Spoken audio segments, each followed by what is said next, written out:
मंत्र मंत्र से उसके ऊपर डाले और उसकी जुबान को बंद कर दिया। अनेक अनेक लोगों के तकलीफें दी उनको, उनकी जो भी प्रॉब्लम्स थी, जो भी उनकी समस्याएं लेकर आती थी, अब समाधान की बजाय वो सिर्फ लूटने का धंधा ही चालू हो गया। नमस्कार, सेल्फ अवेकनिंग मिशन से संजीव मलिक। दोस्तों, कर्मों की थ्योरी, कर्मों के ऊपर जो ये मैं स्टोरी बताने जा रहा हूं, ये बहुत ही आपको हैरान कर देगी। कुछ ऐसी बातें जो कर्मों के बारे में लोग हमसे पूछते हैं। मैं एक पास्ट लाइफ रिग्रेशन थेरेपिस्ट हूं, लगभग 6000 से ज्यादा लोगों की पास्ट लाइफ देखे हैं, तो कुछ कंक्लूजन मैंने ड्रॉ किए हैं उसके बारे में जो आपके साथ इंफॉर्मेशन शेयर कर रहा हूं कि क्या कर्मों के बारे में जब लोग सवाल करते हैं ना, जैसे कोई व्यक्ति आज एक तकलीफ से गुजरा, एक बच्चा ऑटिज्म के साथ पैदा होता है। ऑटिज्म एक बीमारी है जिसमें ब्रेन की ग्रोथ जो है वो स्लो हो जाती है और बच्चा अपने आप में ही लीन रहता है, मतलब वो दूसरों से इंटरेक्ट नहीं करता, अपने आप में खोया खोया सा रहता है और मुंह से उसकी जुबान भी बड़ी मुश्किल से निकलती है। ऑटिज्म के बारे में आपने देखा सुना होगा, उदाहरण भी आप देख रहे हैं, तो बड़ा मुश्किल से बोल पाता है, ऐसे करता है, बड़ा टफ होता है। तो बड़ा हैरानी भी होती है, बड़ा दुख भी होता है, पीड़ा भी होती है कि कैसे हम इन लोगों की तकलीफ को दूर कर पाए। आखिर लोग ऐसा क्यों होते हैं? विज्ञान के पास इसका कोई सीधा सीधा आंसर नहीं है। वो बोल देते हैं जेनेटिक है, ऐसा है, वैसा है, कुछ भी बोल देंगे, लेकिन इसका कोई सीधा सीधा आंसर नहीं है। तो अगर कोई मानसिक बीमारी से, इस तरह की बीमारी से पीड़ित है, तो उनके लिए बहुत बड़ी शिक्षा है जो मैं बताने जा रहा हूँ। तो माँ बाप हमारे पास आए, उन्होंने पूछा कि हमारे बच्चे को ऑटिज्म है, बताइए हमने ऐसा क्या कसूर किया कि हमारे घर में पैदा हुआ, और इस बच्चे ने ऐसा क्या कसूर किया कि जो ये बिल्कुल बोल नहीं पाता है, या इतना अपने आप में खोया खोया सा रहता है, या इतना दुखी है, इसकी ब्रेन की ग्रोथ नहीं हो रही। आम सामान्य इंसान, मतलब अगर 10-12 साल का बच्चा भी होगा ना, वो 2-3-4 साल के बच्चे की तरह बिहेव करता है। तो हमने जब इसका पास्ट लाइफ देखा, तो जो स्टोरी सामने आई वो मैं आपको बता रहा हूँ। मथुरा में एक आश्रम हुआ करता था। उस आश्रम में ये जो बच्चा है, उस समय में बड़ा प्यारा कृष्ण भक्त था। बचपन से आश्रम ही पला बड़ा, बहुत बचपन से माँ दे गई होगी, तो बचपन से आश्रम में पला बड़ा। तो बचपन में भगवान कृष्ण के साथ भक्ति करते करते करते शुद्ध हृदय जो है ना, अनेक तरह की ब्लेसिंग्स भगवान से मिली हुई, खूब अच्छी ग्रोथ हुई। समय आया मथुरा के में जिस आश्रम की बात हो रही है, तो वहां पर जब ये बड़ा हुआ, लगभग 10-12-15 साल के करीब हुआ, तो अब इसके अंदर इतना सारा ज्ञान, इतनी सारी बातें, क्योंकि बचपन से वही रहा, तो सारी बातें इसकी शुरू में इसको ज्ञान था। तब वहां पर 2 सफाई कर्मचारी थे। ये सफाई कर्मचारियों ने सोचा कि इस लड़के के पास इतना ज्ञान है, ये सब कुछ जान लेता है, पता लगा लेता है, इसकी इस पावर का फायदा उठाया जाए। तो उसको उन्होंने कुछ लालच दिया, उसको कुछ किसी तरीके से बहकाया, उनके बहकावे में आ गया कि हम तेरे को ऐसे देंगे, ये साथ मिलेगा, तुम्हें धन मिलेगा, तुम्हारा खूब नाम होगा, लोग तुम्हारी जय जयकार करेंगे। ऐसा करके इस बच्चे को लालच दिया और कहा कि तुम बैठो और चौके लगाया करो और लोगों को खूब ब्लेसिंग दिया करो, लोगों की समस्याओं का समाधान दिया करो, उनके नाम के उससे पैसे लिया करो। मेन मकसद उनका था इससे पैसे के लिए इसको तैयार करना कि पैसा ले। तो उसने शुरू कर दिया। अब वो शुरू करता है तो लोगों को उनकी समस्याओं का समाधान दे रहा है, इसमें कोई प्रॉब्लम नहीं है। थोड़ा बहुत पैसा ले रहा था, थोड़ा बहुत जेन्युइन पैसा ले, तो उसमें भी समस्या नहीं है। लेकिन धीरे धीरे लालच बढ़ने लगा और लालच के वशीभूत होकर और पैसा मिले, छोटी छोटी चीजों के लिए भर के ऐसे फीस बताए और उनको लूटे। और अगर कोई व्यक्ति उसके खिलाफ कुछ बोलने का प्रयास करे तो उसके पास कुछ मंत्र होते थे, वो मंत्र से उसके ऊपर डाले और उसकी जुबान को बंद कर दिया। कोई भी व्यक्ति उसके खिलाफ बोलने का प्रयास करता, नाम रोशन होने लगा। अब उसके अगेंस्ट जो जाहिर सी बात है, कुछ गलत करेगा तो कहीं ना कहीं कोई बोलेगा भी सही, बोलेगा तो जिन लोगों ने उसके खिलाफ आवाज उठाई, उन सबको मंत्र तंत्र की शक्ति से उनकी जुबान जो है बंद कर दी। ये तमाशा काफी दिन तक चलता रहा।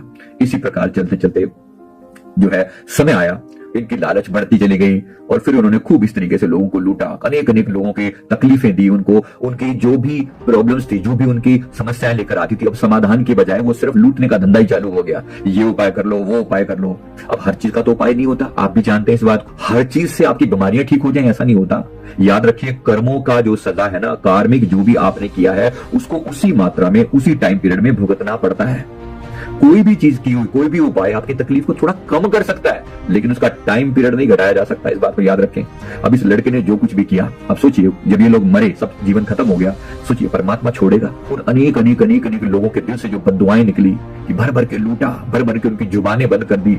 अब ये सारी बद्दुआओं का नतीजा इस जीवन में वो जो ये लड़का, ये वही लड़का है जो ऑटिज्म की बीमारी के साथ पैदा हुआ।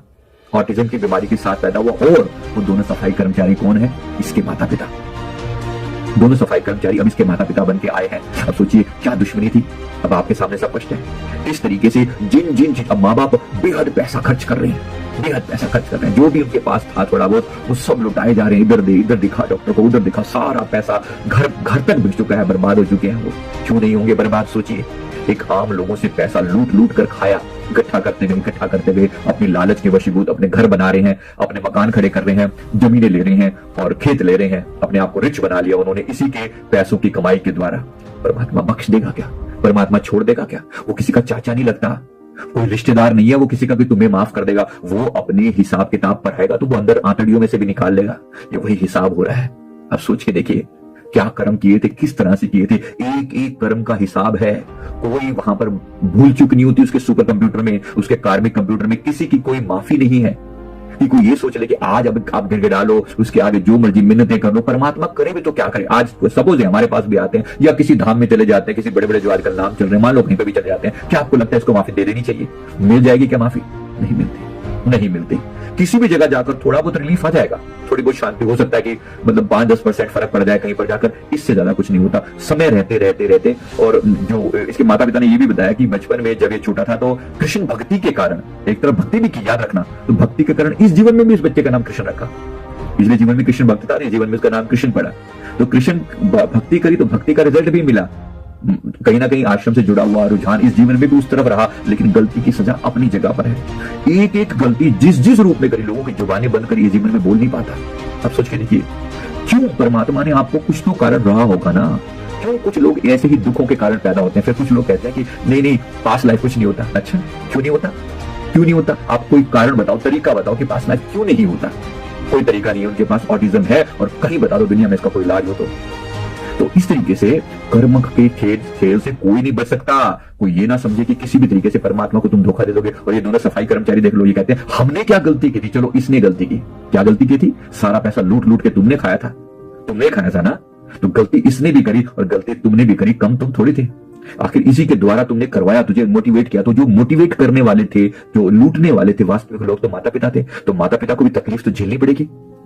परमात्मा किसी का सगा नहीं है, परमात्मा किसी का दुश्मन भी नहीं है, लेकिन टिट फॉर टैट उन सैकड़ों हजारों लोगों को जिसको इन्होंने लूटा, एक तरीके से पैसे के नाम पर अलग अलग लूट मचाई। बहुत जो कोई देने में समर्थ नहीं था उसकी मकान जमीन जायदाद छीन लिया करते थे, भैया हमारे नाम पे ये कर दे, इस तरह इलाज करवा देंगे, ऐसा कर देंगे। और जो कोई बोलने का प्रयास करता उसकी जुबान बंद करा देते। परमात्मा ने क्या किया देख लो।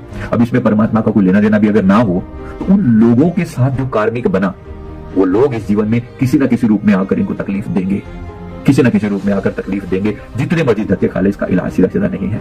हाँ कुछ चीजें धीरे धीरे करते करते करते करते जैसे भोगते भोगते कर्मों का हिसाब किताब, इनको क्या करना चाहिए? करना ये चाहिए कि इसी तरह के गरीब से गरीब लोगों की, जरूरतमंद लोगों की, मानसिक रूप से प्रताड़ित लोगों की सेवा करें और कहीं पर किसी भी तरह के तंत्र मंत्र के प्रयोग से बचे। नमस्कार करें, परमात्मा के नाम का जाप करें, भगवान श्री कृष्ण से माफी मांगे। विशेष रूप से मैंने इनको कहा भगवान श्री कृष्ण के मंदिर में जाकर बार बार माफी मांगो, गिड़गिड़ाओ। मथुरा में जाकर संतों की सेवा करो, उनके आशीर्वाद से तुम्हारे इस बच्चे की तकलीफ कम हो जाएगी, लेकिन खत्म एकदम से नहीं होगी, समय लगेगा। कोई आशीर्वाद इसको एकदम से ठीक नहीं कर सकता, कोई डॉक्टर ठीक इसको नहीं कर सकता। बात समझ रहे हैं? तो इतनी कर्मों का हिसाब किताब इस तरह का है। तो सचेत रहें। आज कोई भी कर्म करते हुए सचेत रखना। मेरा पूरा मकसद जो है आपको बार बार इसी बात के बताने के लिए कि आप चेतन हो जाएं, सचेत हो जाएं और इस तरह की गलतियों से बच सकें। कि कर्म का हिसाब किताब बड़ा खतरनाक होता है, छोटी से छोटी बात की सजा है वहां पर। उम्मीद करता हूं बात समझ में आ गई होगी। वीडियो अच्छा लगे तो लाइक जरूर कर दें। इसी तरह के और कर्मा स्टोरी के नाम से हमारे बहुत सारे वीडियोस हैं, कर्मा स्टोरी के नाम की वीडियो जरूर देखें, आपको बहुत अच्छा लगेगा और इस ज्ञान को लोगों तक स्प्रेड करने में हमारी मदद करें। Thank you very much.